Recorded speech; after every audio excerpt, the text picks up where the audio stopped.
Okay, let's run.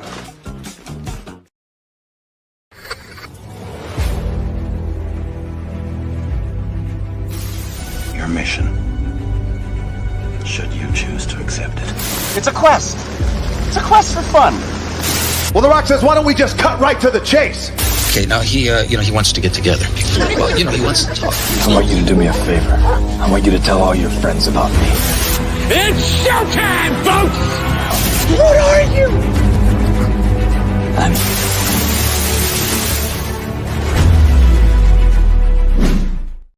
Greetings and salutations. This is, and I quote, the weekly show where we introduce you to some of the best creators from all over the world, and we find out more about them by taking your questions. I am your host, Ryan of And I Quote Channel, and our guest on this episode is indie author. Please welcome Alyssa Hazel to the stage. Hello, Alyssa. Hi. How are you today? Good. How are you doing today as well? Oh, I'm doing well. We're all fine here. No, thank you. How are you? There's a sci-fi throwback for you, in case anyone knows where I just referenced. It happens. Yeah. It's great, isn't it? If you're just joining us, don't forget to like and share this with all of your friends. If you are joining us live or on the replay, thank you so much for doing so. If you have any questions for Alyssa, let us know in those comments. Let us know in the chat. More than happy to take those as they come in respectively. With that piece of business out of the way, Alyssa, what would you say were some of your favorite books or writers growing up? Oh, that's a tall order. I think I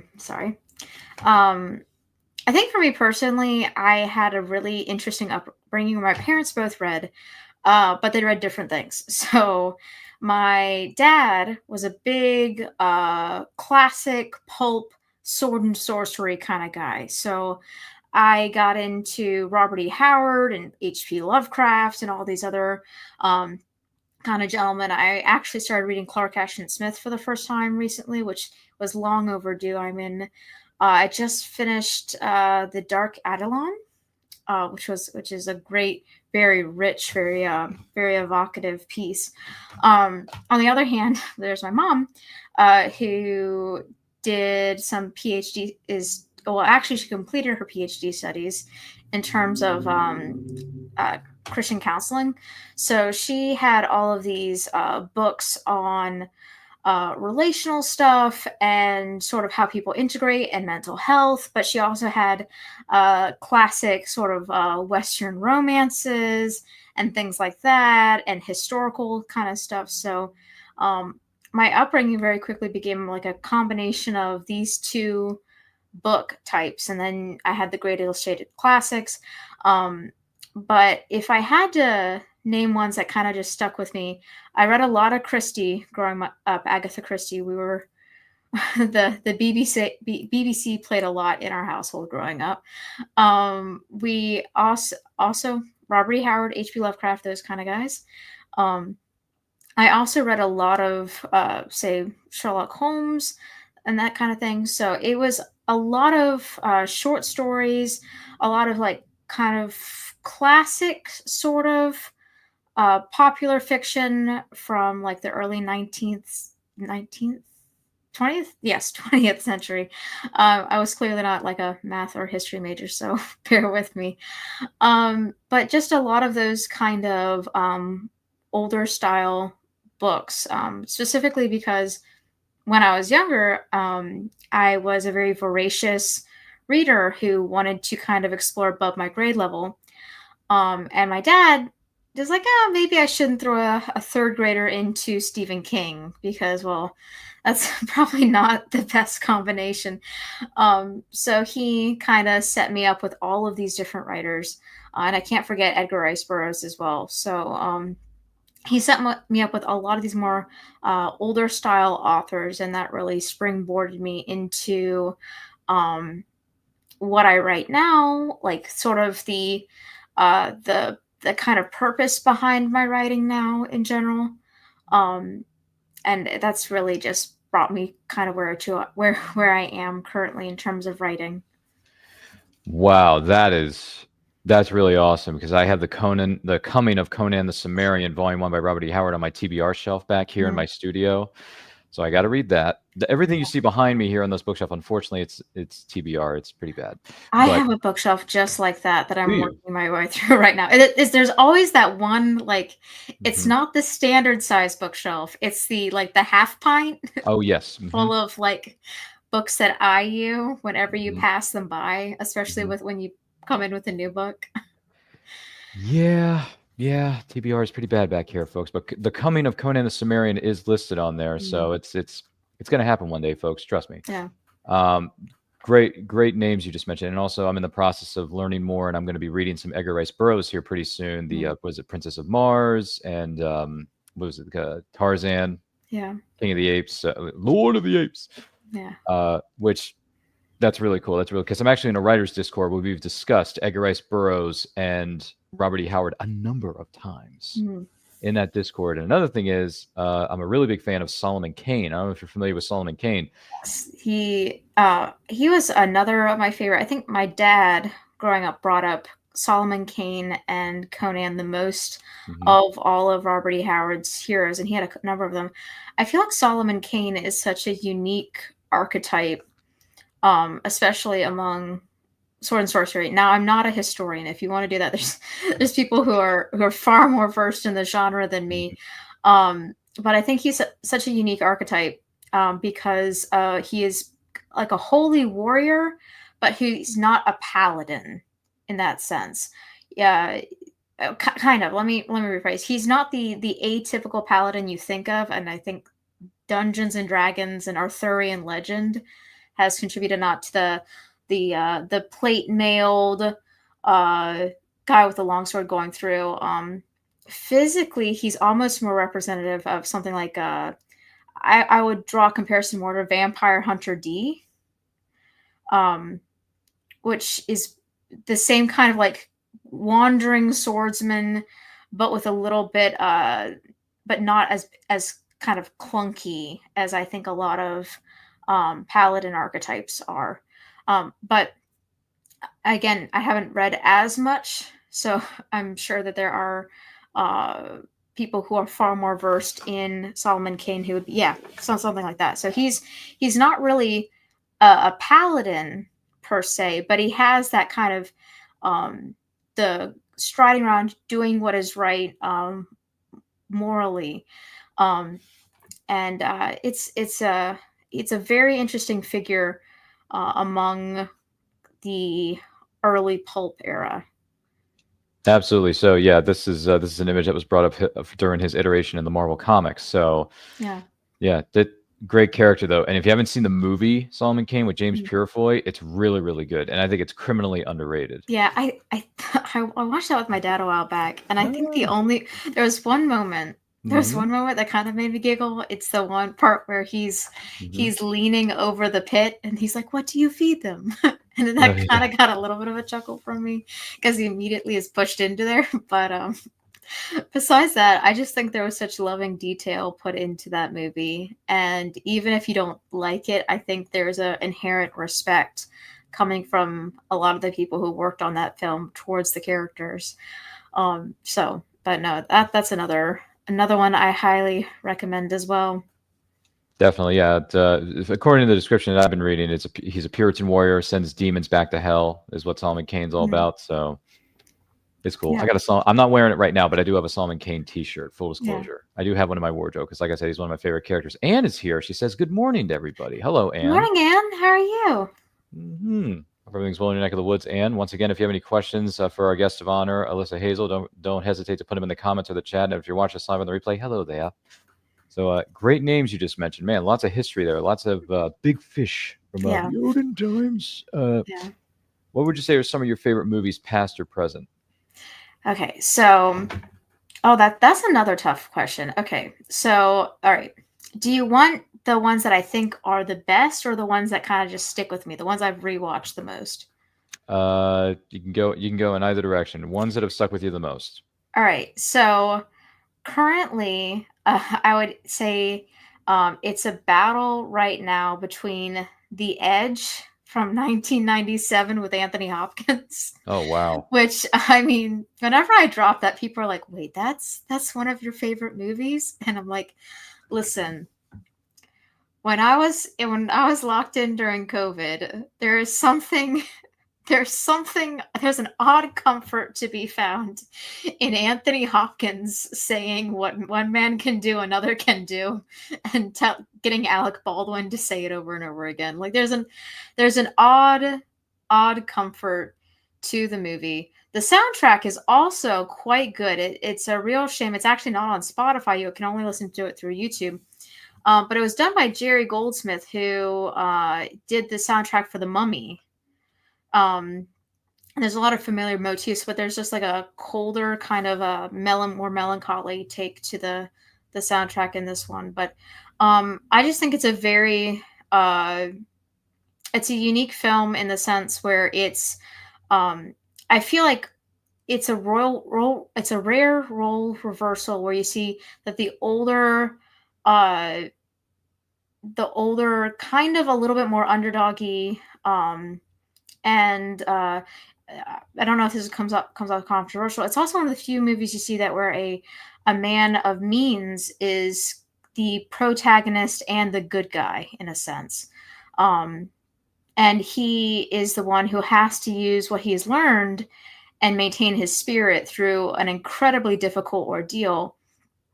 And it's interesting to watch the dynamic between him and Alec Baldwin go throughout the entirety of the movie. Because even though, and I don't want to spoil it because I recommend people watch it, but it's also a treat, and I know this sounds odd, to see an actual animal on screen in a movie. Because at some point, and it's probably PETA's fault, we just stopped having live animals in movies, except for maybe horses and chickens, maybe. But I don't know. There's just something very not sort of viscerally intimidating about having an actual big brown Kodiak bear on screen versus it being CGI, and I think that's part of the power of the movie. Quigley Down Under, which I'd argue is a Western. I know it's set in Australia, but it's a Western. The Edge, Quigley Down Under, and I'm a fan of Persuasion, and I'm constantly darting back and forth between which version I like best.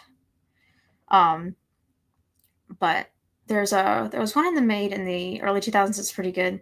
But Persuasion and the Alan, I don't know. Persuasion and Sense and Sensibility are ones that I will put on occasion. But right now, the two films that are sticking with me the most. Oh, now I remember The Pale Horse. It's just getting way too complicated. But let's just go with my first two answers. The Edge, Anthony Hopkins, and Quigley Down Under. So those are my two go-tos right now. I gotcha. I'm familiar with Quigley Down Under. I've never seen it. The Edge, I've never even heard of until today. So now I need to go back and it's a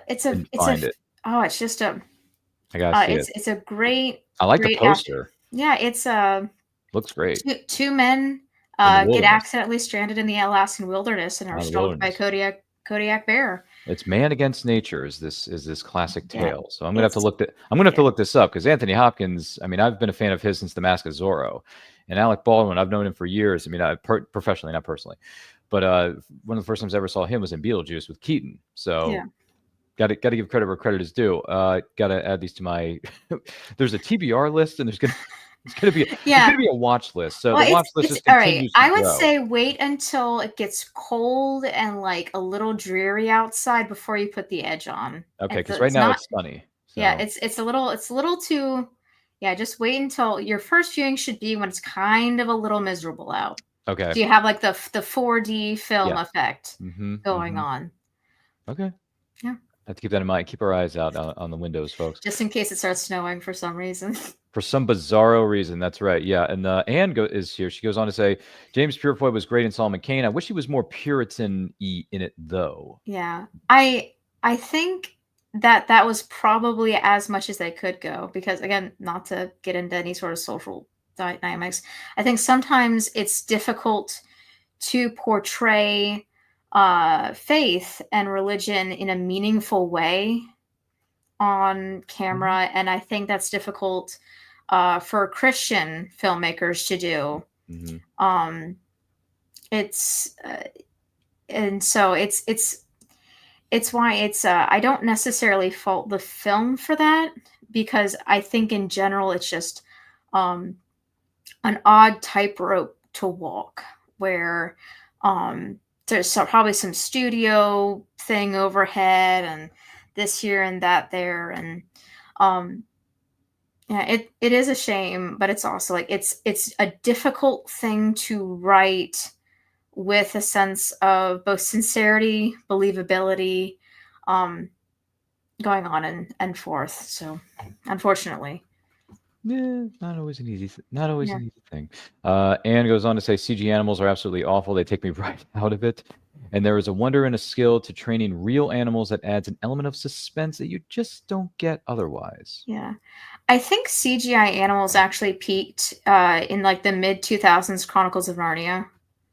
I think that was That's a pretty darn much good it. movie. Yeah, and it's kind of like, well, this movie came out 20 years ago, basically. 2005. But for some reason, and I don't know if it's just Liam Neeson is such a presence Yes, he is.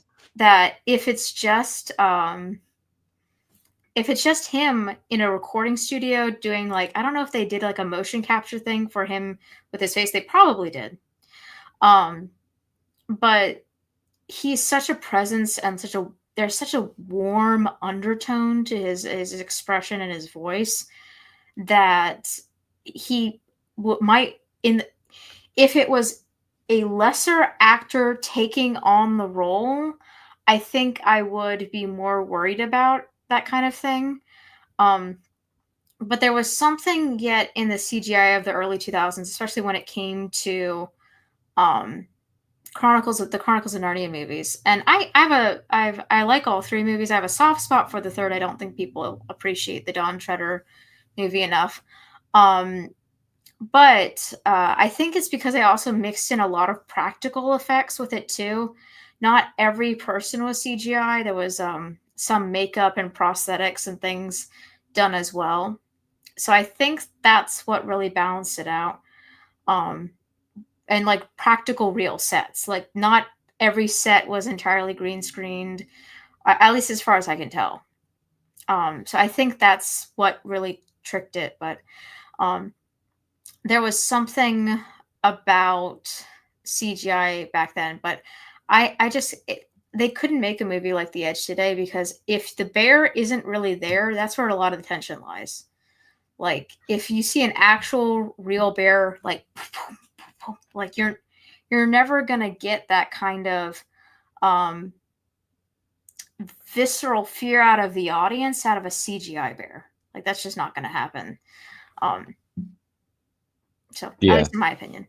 No, it's very true. It's very true. I can totally understand that. Once again, this is And I Quote with the guest of honor, Alyssa Hazel. Don't forget to like and share if you watch us live on the replay. Thank you so much for doing that. If you have any questions, let us know in those comments or the chat. Boy, this has been an interesting discussion on what to do and not to do when putting together films that may be against man versus nature. So just throwing it out there. Outside of the movies, get the bear.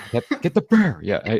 Well, there was a bear that maybe someone out there have grown up watching as a kid the animated series. Hey, boo boo. But that's Yogi Bear. I'm sorry. Yeah, he may take your picnic basket, but other than that, he's totally harmless. You don't have to worry about anything from Yogi Bear. As long as you give him the basket. Yeah, give him the basket, and then Boo Boo will come up and get the leftovers later on in the program. I'm just throwing that out there. There's a throwback for everybody. Speaking of which, do you have any favorite TV series, past or present, that stand out to you? Oh, that's another good question. All right. My brain's got to stop clicking. Okay, so Kolchak the Night Stalker is a classic 70s precursor to the X-Files. That for me, that was childhood intrinsic kind of thing. I watched a lot of 70s TV growing up, now that I think about it. Kolchak the Night Stalker.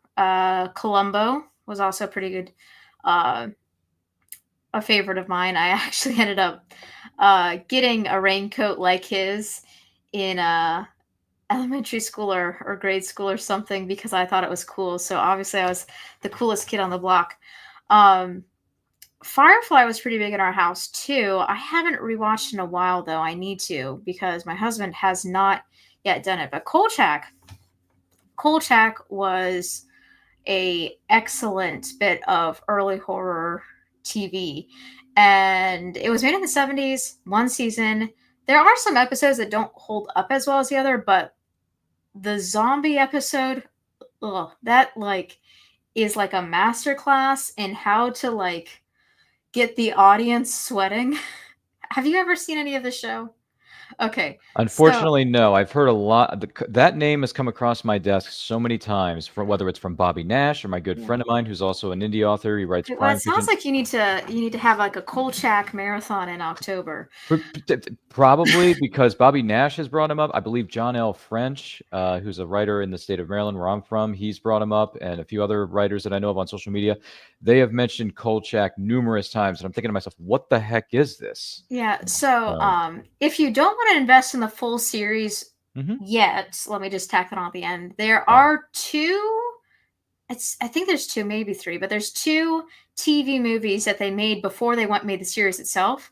Okay. The one's just called The Night Stalker, and the other one's called The Night Strangler. Hmm. The Night Stalker is if I may be incorrect because again, second trimester prego brain that I'm working with right now, but I believe the source material wasn't originally like a published book. It was a screenplay that was later adapted into a book at some point, I believe. But the Night Stalker was about a vampire in is it Las Vegas or Los Angeles or something like that? I think Los Angeles. But the TV show basically has this really kind of great episodic format where every week there is kind of this oddball sort of, and I say oddball, it's a lot spookier than that. This kind of odd, horrific sort of thing that's, and the nice thing, it wasn't your typical monsters that you saw on TV because it wouldn't allow you to just like go in and say, oh, it's a vampire, that's how you fix it. Kolchak had to investigate. And the unique thing about Kolchak is that he wasn't necessarily trying to be this like, I'm going to save the day kind of guy. He was a guy who wanted the story. He worked for the INS and he was there for the scoop. And he's there with his recorder and his camera trying to get all these, trying to get the picture or the recording of the monster so he can have his story. And then he realizes a little too late sometimes that he is right in the midst of it. But he goes after everything from the first episode is the Jack the Ripper, which is kind of interesting. There's an Aztec deity brought in at other times. There are golems from Hebrew folklore. There are saurians. It's just there's a robot randomly. So it was very much a precursor to the X-Files. If you enjoy that, there's some stuff that's aged a little bit, but again, it's one of those where you have to go in and you have to kind of just let yourself relax into the story, and then you kind of realize, oh, there's a lot of stuff that this is an older show, but you know what? Some things about life just haven't changed, or it's kind of how I feel listening to old radio shows. I was on a kick of The Shadow for the longest time, and at first it's like, this is really this is a little hokey, but by the time you're on like the third or fourth episode, it's like, oh my gosh, how are they gonna get out of this? It's probably because of Orson Welles. Again, Orson Welles is one of those people, very much a Liam Neeson. I mean, probably more so than Liam Neeson, but Orson Welles is just amazing and way too talented for this earth kind of guy. The weed of crime bears bitter fruit. Exactly. Who knows what evil lurks in the hearts of men? Evil lies. The Shadow knows. That's right. Okay, full disclosure, The Shadow is my favorite classic pulp character of all time. I've listened to some of the golden age. What do you call it? Golden age radio programming with Orson Welles doing the voiceover. Which, by the way, Orson Welles, Citizen Kane. No. But when Orson Welles is doing The Shadow, that's when I become a fan of his. Citizen Kane, I saw the movie. It's overrated. Don't really care for it. I'm sorry. It's fine. I haven't watched it. I probably need to watch it at some point. It's not really good. It's fine, but it's not, because a lot of people have said it's one of the GOATs. They put it like in the top 100 list of all when it comes to motion pictures. Yeah. It's in AFI's top 100 list. That I can understand because it has historical value, I guess, or what do you call it? Historical significance. Yeah. But outside of that, it's not a very good movie. Like it doesn't, in the words of Randy Jackson, it's a no for me, dog. But when it comes to him as the Shadow, that's okay. I'm like, yes, this is theater. This is drama. This is suspense. This is stuff that I can. Also, the commercials I love because it's just like cheesy. They're straight to the point. They're catchy. Buy soap. Buy soap. Buy a bar of soap for $3.59 at your local whatever store. Well, I don't know what store it was. It's just like it's just like a blue coal. Yes, that's it. Blue coal. If it's blue, like it's good. Like that's that's the kind of advertisements I need. Don't show me a person in pain fire up their arm and say, yes, this could cause depression and headache and anxiety, but take this and it might help you out with your eczema. Exactly. No, blue coal was brought up a number of times when I was listening to the programming, so do not get me wrong. But yeah, the Shadow is, if you haven't read the comics, there's so many different iterations of the character. But if you go back and read some of there's graphic novels I can recommend to you and to you who may be watching or listening to this right now. The titles aren't coming off the top of my, The Shadow, The Death of Margot Lane. That is a great graphic novel. That is a great one-off, one-shot graphic novel. It's been very, very good to me.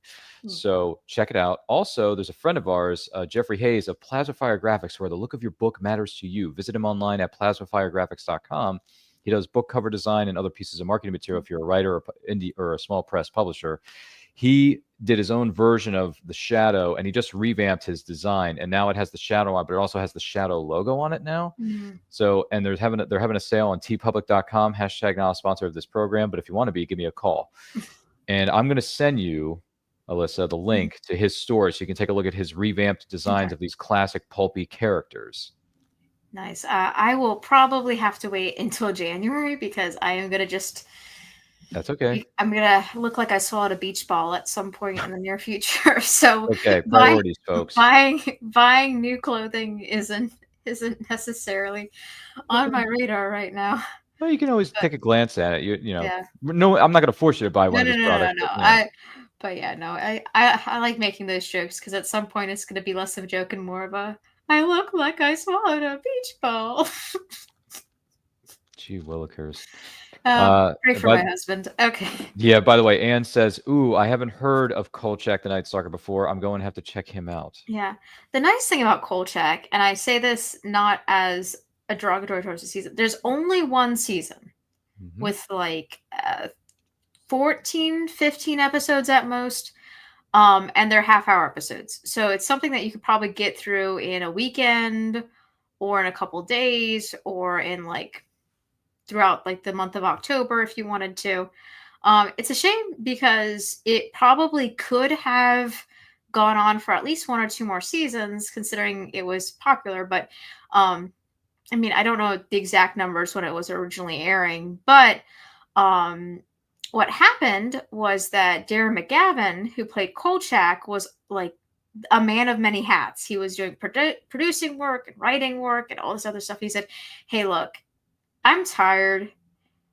I need to either be paid more or get help. And they weren't willing to do either. So the show ended up getting canceled again, which was a shame because I think it's some of Darren McGavin's like finest work. He's also the dad in A Christmas Story as well. Wow, that one I'm familiar with. Which is kind of funny to think about because it's just like before he got married and settled down, he was Kolchak the Night Stalker.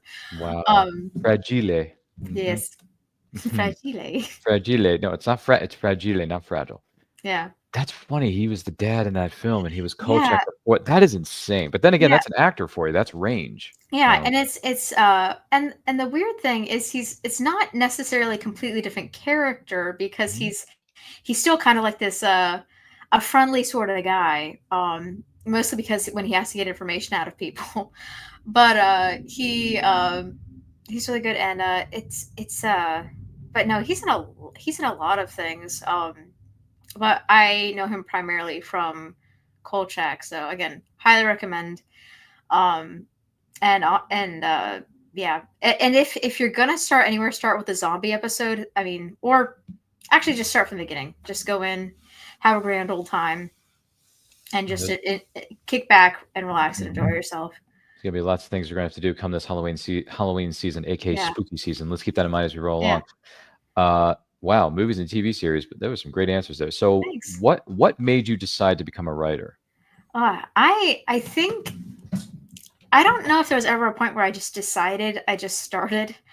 I have all those composition notebooks, you know, that they're just filled with stuff that no one will ever see because it's terrible. My parents were moving recently, and they gave me a box, and there's like, there was like even like a book I'd made, like a fairy story called Malcella during like some creative camp thing over a summer. I made a cover too as well, like feathers and glue and glitter and all this mess. And it just started there, and I think I just kept writing and writing and wanted to write and wanted to write. And for a while there was like is this going to be like my full-time gig? Because I didn't know where life was going to take me. I didn't know if I was going to get married, have kids. It's like, okay, what should be my full-time gig that I do while I write? And eventually, after some like ins and outs where I was in criminal justice, and then I discovered the power of depression, you know, fun stuff. I ended up just going back to English and creative writing, which is not the most sound decision in terms of getting a job that you like, but I think it was helpful in terms of giving me time to write during those couple of years. And that's actually where I got a lot of the material for my first book. So while I was doing different odd jobs over the last couple of years, I've just been writing and writing. And now I'm, I would say, a part-time writer. And I do like part-time side hustle and part-time home stuff. And so still juggling a kind of work, but I'm past the moonlighting stage and entering into the career stage in my writing. So it's just been a process over the last I want to say 2 decades of my life of refining and working and studying and that kind of thing. Understandably so, all things do take time. Yeah. So pace yourself. In other words, what would you say are some of the biggest rewards about being a writer? I think some of the biggest rewards from being a writer come from improving your craft, for one. I don't think my first book is bad by any chance, but by any means, but I think that the leap in quality from the first book to, say, book 8, which I just released in July, which is a sequel to my first book, was just very, it was a nice gap, and I learned a lot. And I think that's a reward in and of itself. And I'm going to sound very mercenary in saying making money is kind of a reward. When you've gotten to the point where you can pay your editor and your cover artist from the money you make from your books, there's like this very there's like people actually like this enough to support and review and share with their friends and move it along. And it's just that's just an intrinsic reward to itself. So I'm not saying I'm overflowing, but I can pay my bills. Dollar bills, y'all. I can pay my bills, and it doesn't come out of my soon-to-be daughter's college fund. So that's all a gal can ask sometimes. I think another word is connecting with some pretty interesting people, and I probably wouldn't have done that if I hadn't written. There's a gentleman by the name of the Lord Otter, which that is his pen name, who has been become a good friend to me over the last 2 years or so, and we're both writers. He writes more like hardcore sword and sorcery kind of stuff, but a bunch of different writers and creators and artists, and it's just people I wouldn't have met if not for writing.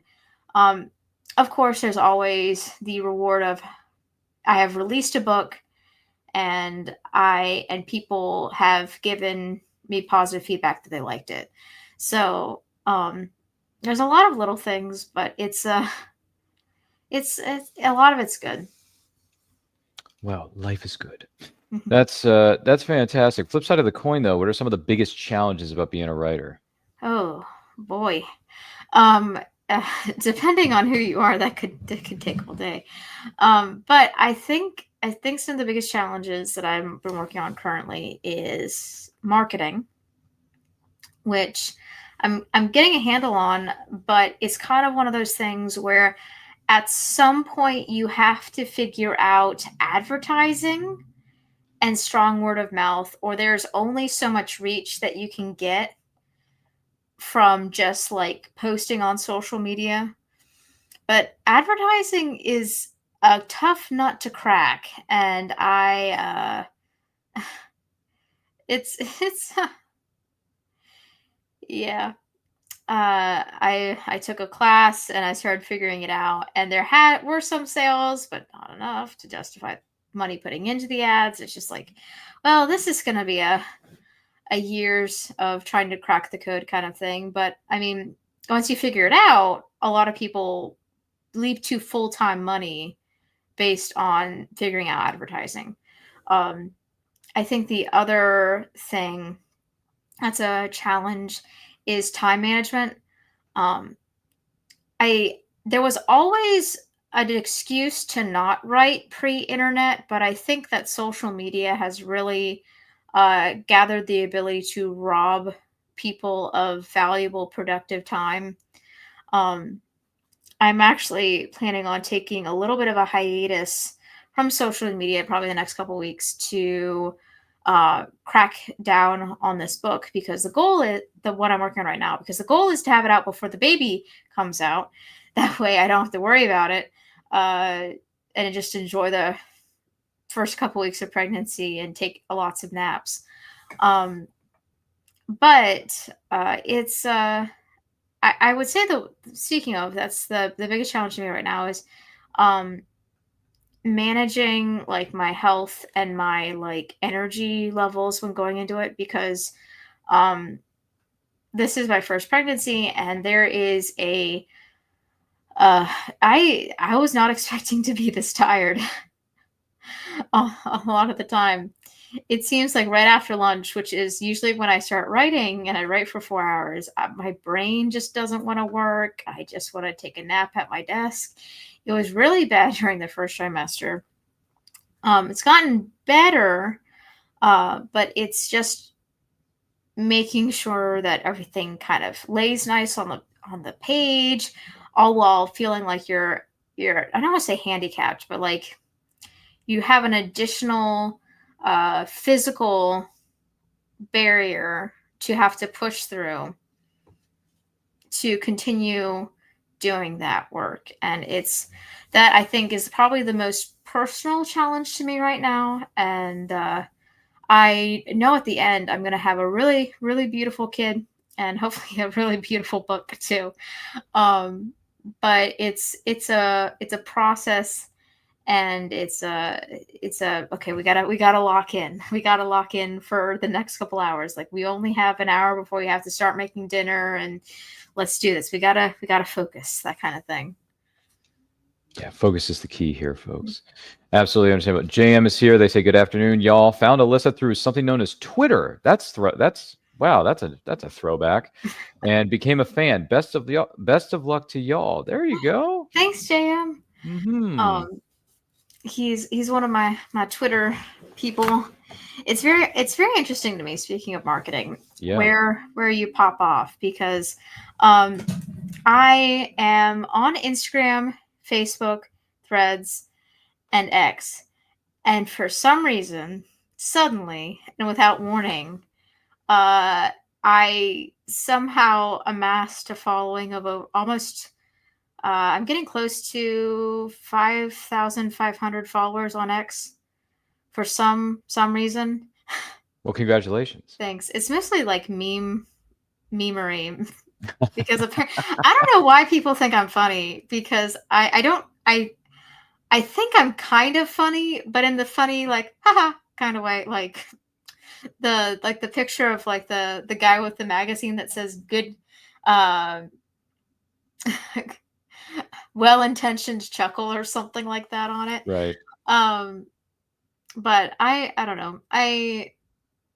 I'm just a part of me like, okay, I'm not going to question it too much, because I think with terms of marketing and platforms and things like that, that is something that authors have to figure out. And I think the key is to figure out which platform works for you, like scale wise, what gives me more in terms of book sales and eyes on my stuff and connections and networking.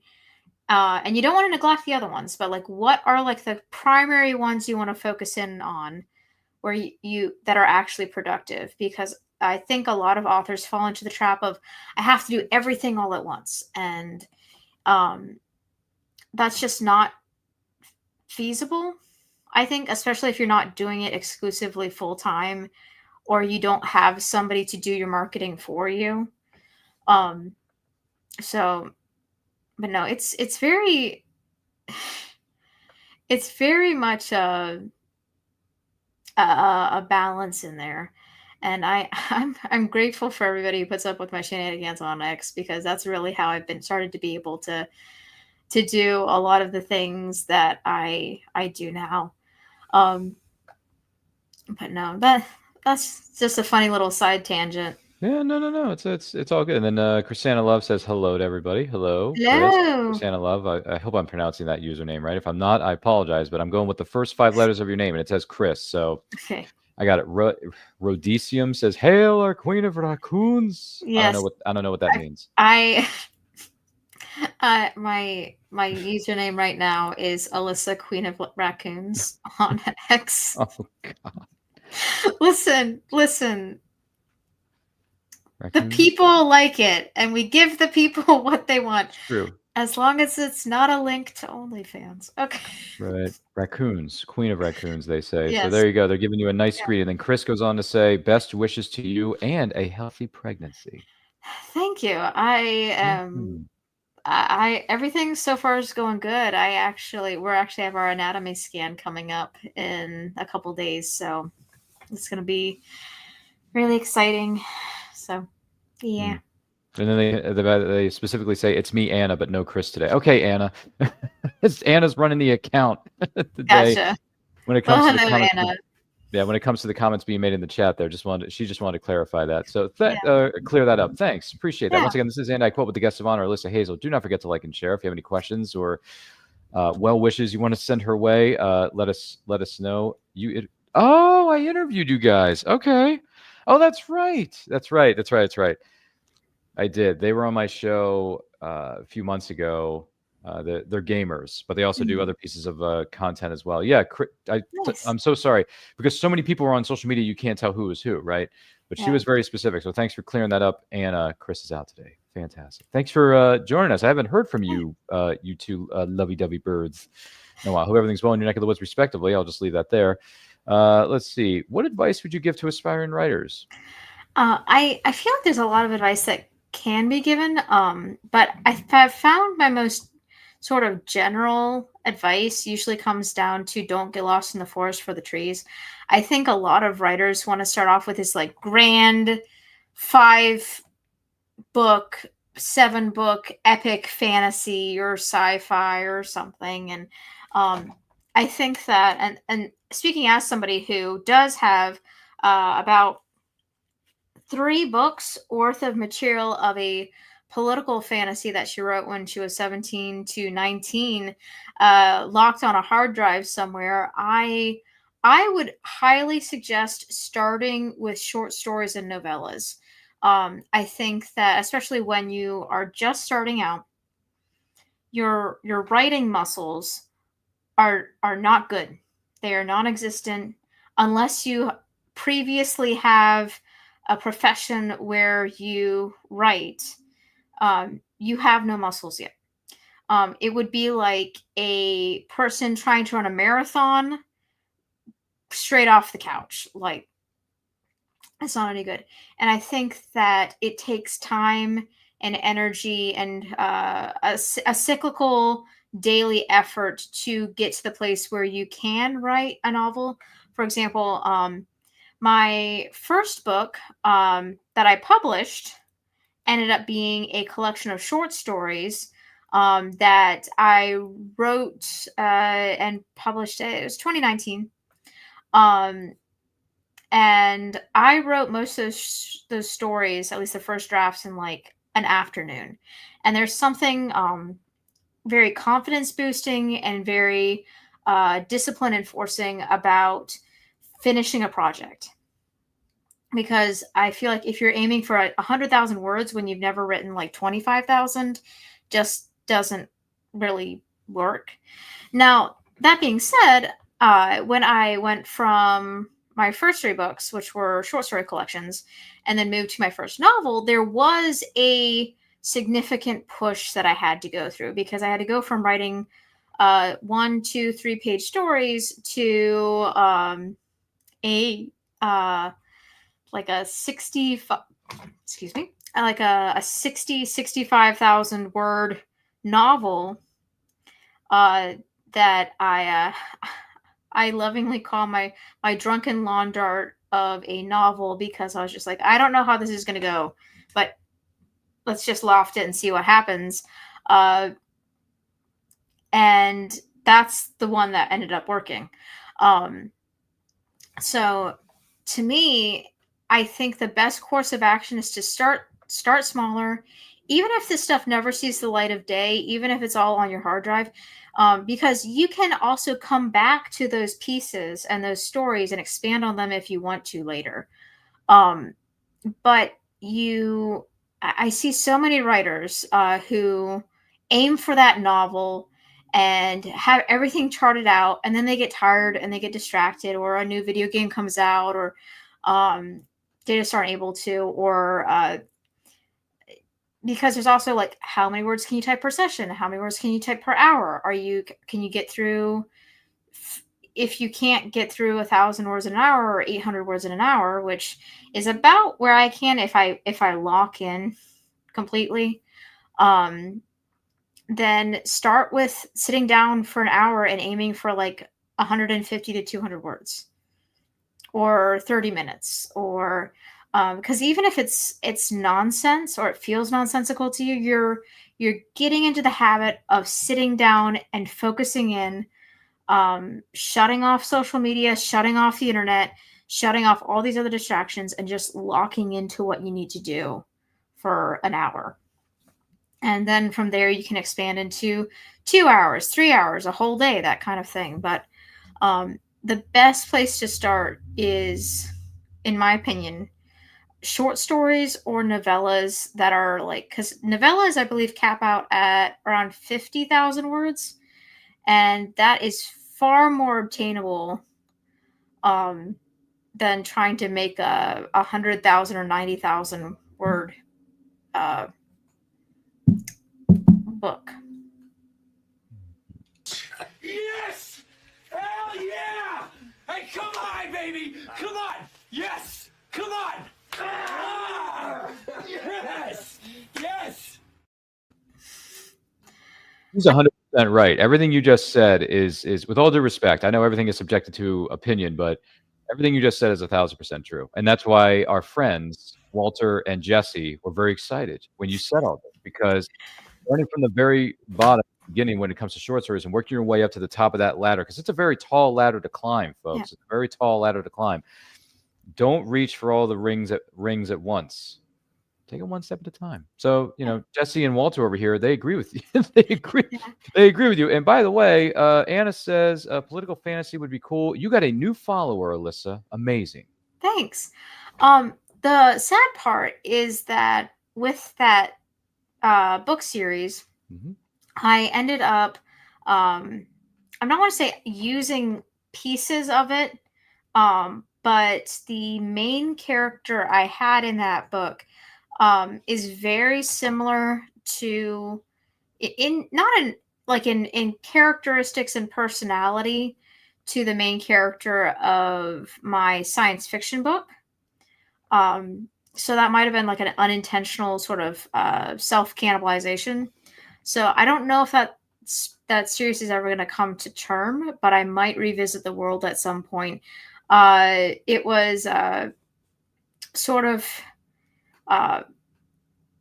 inspired by like a bunch of different kind of oddball fantasy races deciding they've had enough with all this other stuff going on, and they claim one little bit of land in between all these other countries and build something for themselves, and it's like and it sort of goes from there, where it's just like they have all these other people, but they're protected by mountains and 2 rivers, and it's kind of like, okay, what now? Like that sort of thing. Like and what follows. But I might get back to that at some point. But I'm really jonesing to get back into horror, and I have a couple projects actually lined up. I have my current project is the second part to Among the Juniper Trees, and it's going to be probably Beyond the Juniper Trees. And then after that, I have a collection scheduled with a company called Horde Wars, which is a tabletop role-playing game that's going to probably take up the bulk of next year. Then I'm going to finish the science fiction trilogy, and then I really am looking forward to doing another like spooky collection that I like what I did originally. Because every time I get into like the spookiest parts of my books, I always get like jazzed up and like, yeah, this is the good stuff right here. So, man, I think I'm gonna treat myself in a couple of years to writing a horror collection again. Just a little something for me. Horror. Okay, well. Yeah. Once again, we're right around the corner of spooky seasons coming up here pretty soon. So, there are things that go bump in the night, folks. So, throwing that out there. The Jolson says, "Hey, it's Alyssa. How about them apples?" That is my potato Jolson friend, also from X. Wow. Hey, how you doing? Yeah. That is a unique picture there, Jolson. Yeah, it's a potato. Potato. I'm in Idaho. I want a potato. Way to go, Idaho. But anyway, that's a line from Toy Story. But it's all good stuff. Well, we wish you nothing but success with that. So it's funny you bring that up. Let's jump into this for a little bit here. Among the Juniper Trees, for someone who's unfamiliar with this, what exactly is it and how did it come about? So I, after I wrote the third test, which is my first book, which is science fiction, initially the third test didn't do well. And part of that is that I hadn't done marketing pretty well. And I'll be honest, I self-published that one because I was broke. So there were, it was a fairly clean book. A lot of people still liked it despite its flaws, but it was a little bit of a messy sort of liked piece. And since then we've gone through with a couple proofreaders, cleaned up that one, cleaned up Among the Juniper Trees as well. So they're both in like top fighting condition now. So that was a project over the summer. But Among the Juniper Trees is I would call it a pseudo-historical low fantasy that kind of evokes a Grimm's fairy tale element to it. Um, it is in the same like political fantasy vein as well. The kind of the short of it is a crippled prince, a forgotten lieutenant, and a pilgrim lady all seek the tears of God. So the premise is this prince who was the second heir to the throne of this mostly monarchy, but there is a strong element of uh, East India Trading Company in there as well, where it's just like, okay, who's actually the power here? The Boone Trading Company or the monarchy? Because the monarchy was set up by the guy who initially founded the company. So it's like, who is the power here? So 12 years ago, from the start of the book, there was this massive plague, wiped out everyone, and basically this young prince lost the use of his arm and leg and all of it. It's very comparable to something like polio. And his brother remained unharmed. He's the heir and everything was good. But suddenly, his brother dies in a freak accident involving some technology brought over by one of the families who are in the northern half of the continent, the House of Thane. So now he is the only heir to the throne. He is now the crown prince, and everyone looks at him as if he is at best a puppet to be manipulated, and at worst someone to be maneuvered off the throne as quickly as possible. And as somebody who grew up with this brother in his life, who believed in him and saw the strength that could be in him, Emond, who's the main character, decides, I am going to find a way to be a good king. And that's when he hears about the Tears of God, which is his place of miracles that no one is sure even exists. So in the dead of night, he secrets away with his bodyguard, who is one of the Boone Trading Company guys. His name's Walter Finnegan, whose wife died during the plague. They kind of sneak away and are joined, surprisingly, by the woman thought responsible for Edgar's death. Edgar being the older brother. So it's these three kind of seeking the tears of God, in kind of a, I don't want to say Journey to the West style, but in a kind of quieter sort of making their way there, and along the way there's betrayal and turns and twists and all sorts of classic kind of Grimm's fairy tale elements. Intriguing stuff. Intriguing stuff. They're not just any kind of trees. Sorry, just throwing that out there. But that sounds really intriguing. Very, very intriguing stuff. And then you have another piece here. To those who haunt you. Oh boy, this sounds creepy. What exactly is this, and how did this come about? So this is a very interesting story.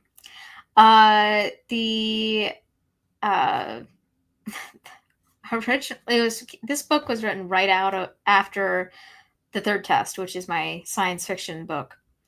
And the whole reason it got created in the first place. So you may or may not have heard of Larry Correia, and politics aside, he's a pretty big name. So in the January after I released The Third Test, I was to be the featured horror guest at a convention. Larry was going to be the guest of honor. The topic was monsters, and I was sitting there thinking to myself, I am going to be at a convention with Larry Correia as the featured horror guest, me as a featured horror guest, sitting on the panel with the guy who wrote Monster Hunter International. I have 4 books.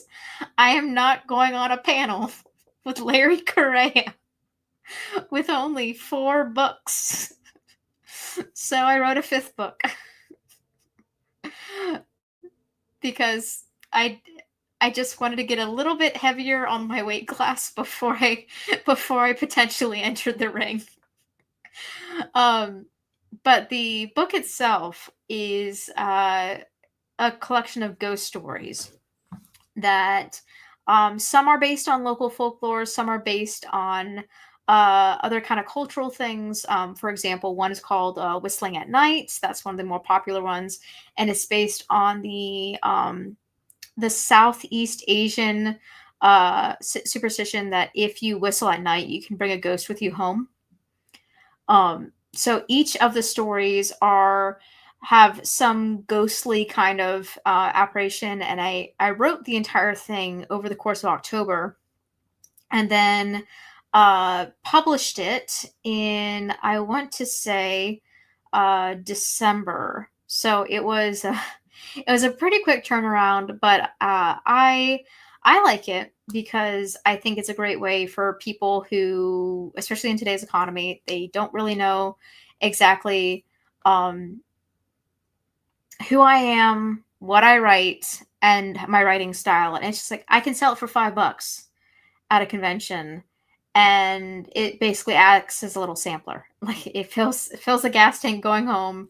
But also online, it's like, it's a great little way. Like, I don't really make a lot of money off of it, but it's a way to say like, hey, if you like it, enjoy it. It's great little like sort of almost extended business card for people. So it really is a piece I'm mostly proud of for how quick I turned it out. But the story behind it is makes a lot of people like, you literally wrote an entire book because you were intimidated by somebody else's backlog. Yes, I'm human. I have to. I'm like a pufferfish fish. I have to make myself look bigger than I actually am. Hey, it's all good. You wrote it. You got it done. That's all that matters. So Yeah. it's all good. And then the Jolson says, "Laugh out loud." They're doing well. And then they also go on to say, "Hey, whatever motivates you to write." That's true. I got another book out that year, so it works. Add more to Yeah. the resume, folks. Add more. Yeah. Add more to the resume. Well, congratulations on both of those. And now you got something that came out recently, Second Initiative. Yes. So for someone who's unfamiliar with the Second Initiative, what was the first one? And how did that all come about? All right, so leading back a little bit. So the third test was not intended to have a sequel. It was supposed to be a standalone science fiction thriller because it's like, okay, I wanted to write a novel, and I had a concept in mind. This is the third test. Talk about the third test. A young acolyte named Katina, going back to like the faith discussion we had earlier, has hit a rough patch in her sort of journey of faith in the Church of Mitriana. But she is called to lead a mission of mercy to a colony planet that has been radio silent for 15 years, since before Galactic Civil War began. Of course, science fiction thriller, horrible things are going to happen to her and each of the crew members that's traveling with her, each for their own motives. So it's part, if you're familiar with TTRPGs, it's kind of like a little bit of Traveler. There's not really any aliens, but there's still kind of that loneliness in the depths of space, a little bit of a dystopian feel because a civil war was fought and the main power lost. And because of that, they lost access to a crystal called Mitrite, which was originally supposed to be just a religious kind of element that the church used, but was discovered to be able to fuel faster than light travel. So it got complicated really fast. But the second initiative, so the third test, I wasn't planning on writing a sequel. It was done in 2023. I already started to work on Among the Juniper Trees at that point, but everyone kept wanting to see more of the world. And it's just like, this is my most popular piece. So, okay, let's dive in. So that book is set about 5 years later. It starts off with the lead character, Katina, being arrested due to consequences of actions taken in the first book, let's just say. And she's given a choice by the government of either work with us to as basically a human guinea pig in terms of Mitrite research, or we're going to keep you in prison for a really long time. So it's sort of her on this satellite called the Second Initiative, all that happening, and then colliding with a gang from Brechia, the second planet from the first book, who is trying to both find riches and also find a cure for his brother, who is slowly going off the deep end in terms of or something called being ore-addled, which is kind of similar to like Fossy Jaw, except for it's more of like a mental rot than a physical rot. And just sort of these two kind of groups, Katina and the crew of the satellite clash with the gang members, plus people who are from like Katina's past are in there as well. And it's just, I would compare it, it's a little bit more, has a little bit more of a Old West feel to it as opposed to the first book. I would say part of that's because I played a lot of Fallout New Vegas when I was before I started writing the book. So that kind of leaked in. But it is it's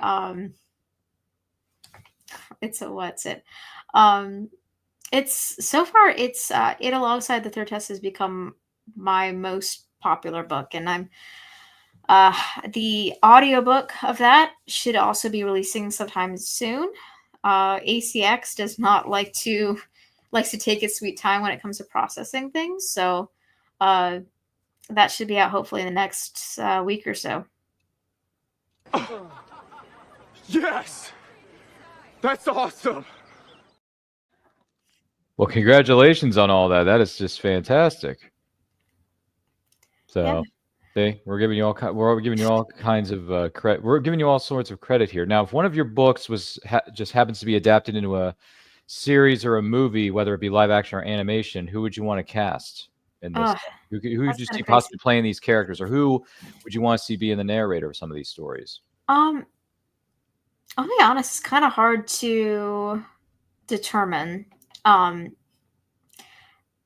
think if I was going to have it adapted, I'd rather do either a limited television or even maybe a radio show. I think a radio show might be fun or kind of an interesting way to play about it. But I don't know.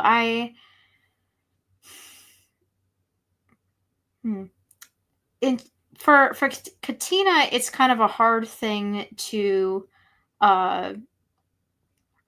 pick because she is not written as being a beautiful person, kind of like a serene person, but not inherently beautiful. And it's hard to kind of find a person like that, especially someone young in Hollywood.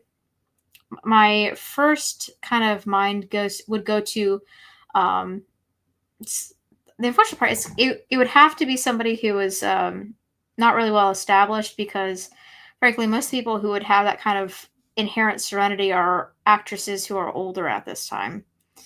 But I don't know. Let's see. I don't know. I hadn't really ever thought about it.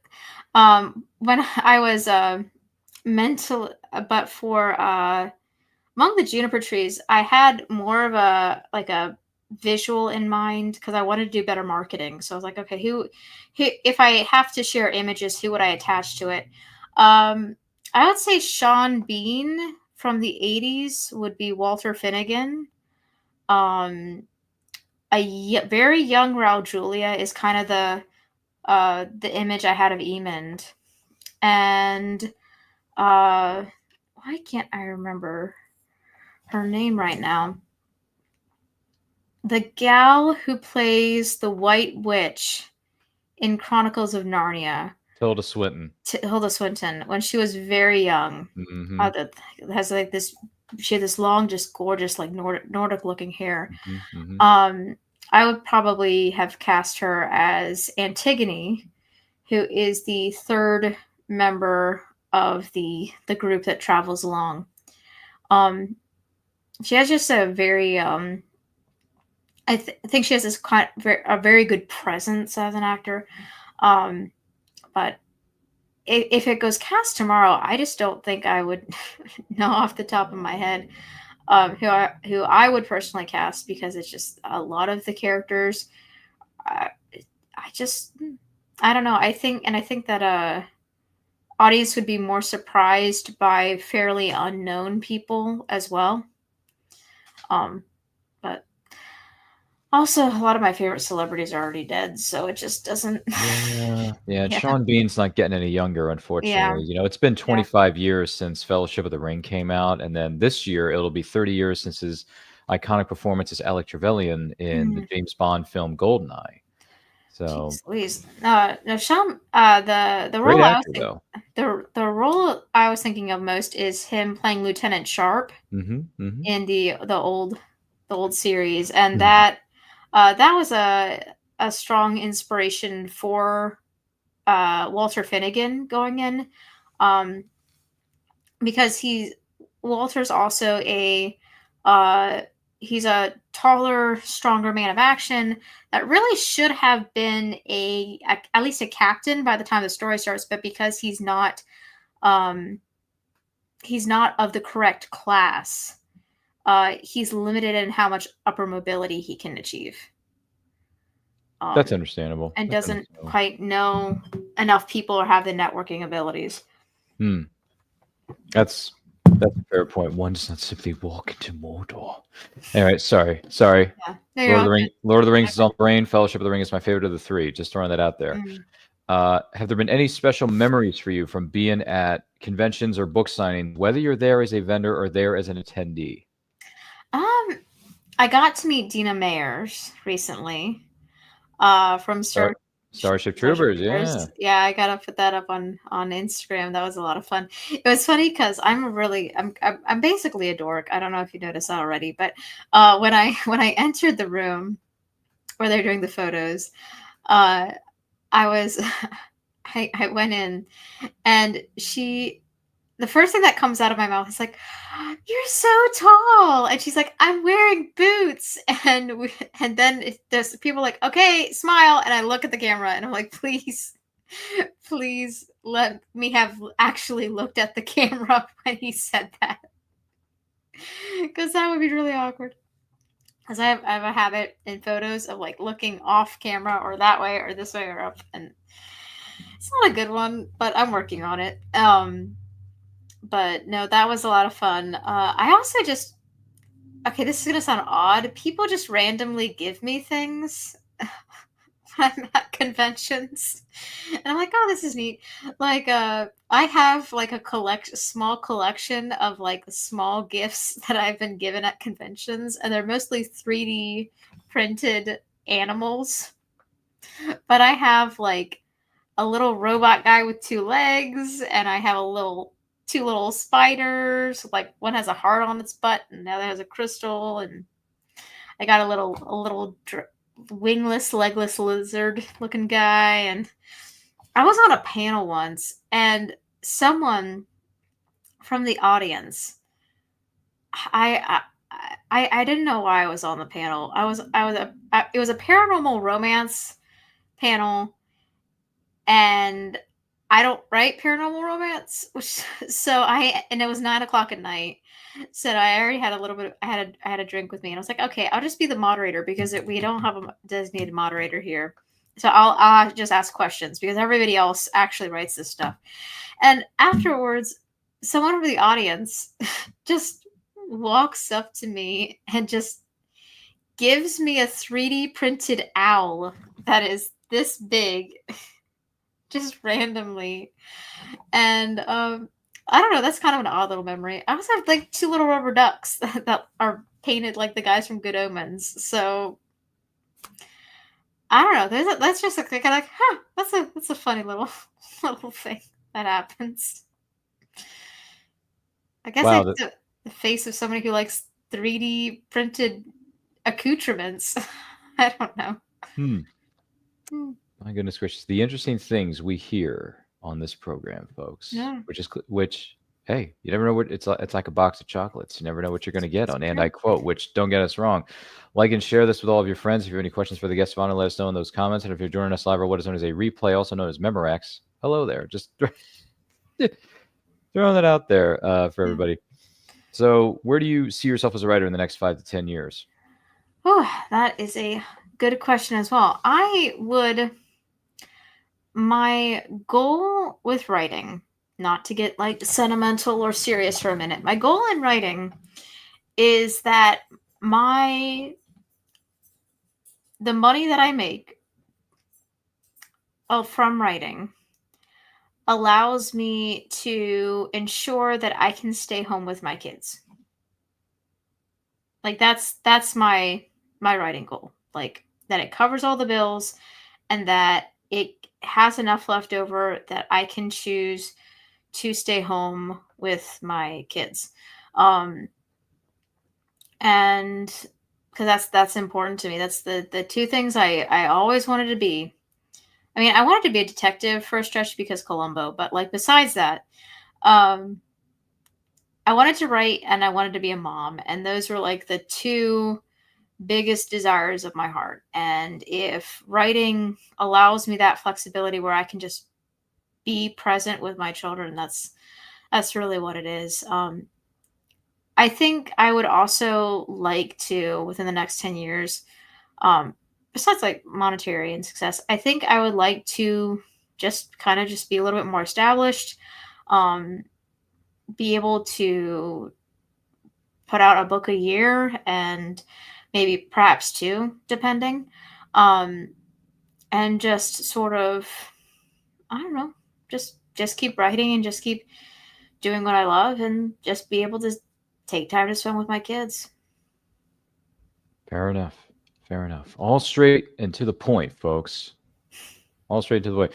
Well, we wish you the best with everything moving forward, and we want to take this opportunity to say thank you to Alyssa for being our guest on this week's episode of Anti-Quote. Alyssa, it was great to see you, great to get to know you a little bit better, and I didn't know how much of a fan of old school pulp adventure fiction / pulp fiction stories you were until we got the chance to know each other a little better. So Yeah. this has been educational.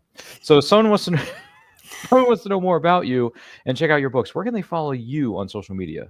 Well, on Threads, Facebook, and Instagram, I am on there as at author Alyssa Hazel. On X, you can find me as Alyssa Queen of the Raccoons or Alyssa Hazel with an extra S in there. I think somebody else had gotten to add author Alyssa Hazel first for some reason or something like that. But that's where I can be found. Would you mind me plugging a project I'm a part of as well? Go right ahead. All right. So right now, if you guys are a fan of like pulp kind of fiction, everything, I wrote my first sword and sorcery story recently for a magazine called Battleborn Magazine. Right now, they are running their Indiegogo. They've already passed their first kind of goal, so everything's guaranteed. But they are going through the different tiers, and the next tier kind of ensures that we can get a couple more issues going. So the magazine is focusing on new and old pulp stories and sword and sorcery kind of things. For example, they're releasing a Howard and Andrew Jones story in the first issue. They're doing a story about Eric Wagg as well. And they're also planning on doing reprints of old out-of-print short stories as well. Stuff that hasn't been out since like the 70s and the 80s and that kind of thing. So if you are at all interested in like the pulp and the sword and sorcery and that kind of thing, I'd appreciate if you guys would check out the Indiegogo Battleborn campaign, and if it's of interest to you, I've put my own money towards it, so it's not. I wouldn't, and I'm kind of involved in the, at least from a writer perspective. So if you guys are interested, no pressure, just check it out. The more eyes on it, the better, and it's already past the full first year. So if you're interested, it's there. Fantastic. Thank you so much for sharing that with us, Alyssa. Links are located in the description down below, and we'll make sure that that is there. Thank you for being with us. Stick around for just a moment. Feel free to grab some coffee and some refreshments back there in the non-existent green room we have in the studio. There you go. I'm trying to be funny. It doesn't always work, but I try. My name is Ryan of And I Quote Channel. Follow me across all forms of social media at And I Quote Channel. We got so many great amounts of programming coming your way very soon. Movie watch-alongs are on Friday night, 7 p.m. Eastern Time. And I Quote, the flagship show is on Saturdays, 12 p.m. Eastern, unless otherwise noted. Sometimes the schedule is subject to change. We are on the road to 5,000 subscribers on this wonderful, wonderful YouTube channel. And once we do, we're going to have to throw a great big live stream celebration that will include giveaways that you, the person who's watching or listening to this right now, are going to be eligible to win. Also, we got merch. We have hoodies, we have shirts, we have stickers you can add to your water bottles, we have coffee mugs, all kinds of wonderful things in our Redbubble store. The link is in my link tree, and it's also linked on our social media bio. So make sure you check that out there. And if you're a fan of Westerns, I got my first short story published. It's called Wolf of the West from Veritas Entertainment, written by me, and it's a part of Western Tales Volume 1 from Veritas Entertainment. So check it out. Link is in my link tree. It's on my social media bios. You can get it on Amazon through ebook, paperback, or hardcover, whichever format suits you best. That's where you can get it. So type in Veritas Entertainment. It should be one of the first books that pops up. You can treat yourself. Get yourself a copy of those. Go back to the Wild West. Yeah. Wolf of the West is the name of my story, and I'm very happy to be a part of this anthology, and I look forward to becoming part of more anthologies as my very young, up-and-coming writing career moves forward, Alyssa. I'm very new here, so, just take it easy on me. So all that stuff is there. Thank you once again for making this show what it is. We cannot do this without you. And thank you to our graphic designer, Case, a.k.a. the Dutch Star Wars guy on YouTube, for all the backgrounds, overlays, thumbnails that you see before you. Without him, this YouTube channel doesn't look nearly as electrifying as it does now. Do not forget to like, comment, share, subscribe, ring the bell to be notified when the videos go up or to go live. Remember, life is better when supporting indie creators from all over the world. Take a look. Author Cindy Kep is writing on the edge. Books include Remnant in the Stars, The Loudest Actions, Lines of Succession, Mindstorm,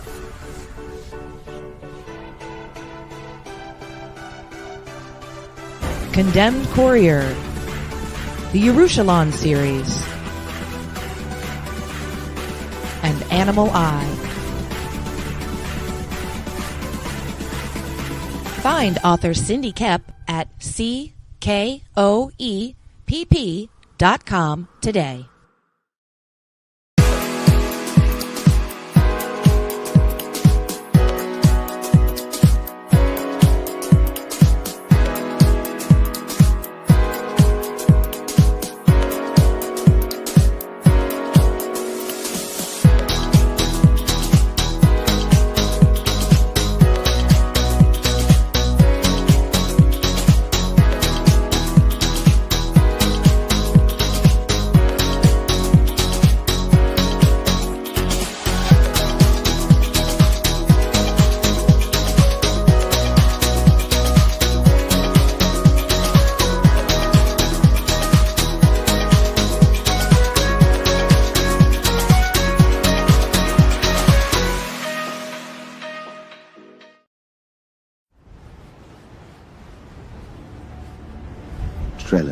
Is a cursed man, and cursed men are dangerous. He has traveled the known world seeking a way to lift his curse. So far, he has not found what he is looking for. When Trellin arrives in the city of Anshi, in the nation of Paraba, he meets a cold reception. The desert nation is unforgiving. Its people have proven untrustworthy, and the locals have no love for foreigners. Now, a wealthy stranger offers to lift Trellin's curse for a price, and he must make a choice.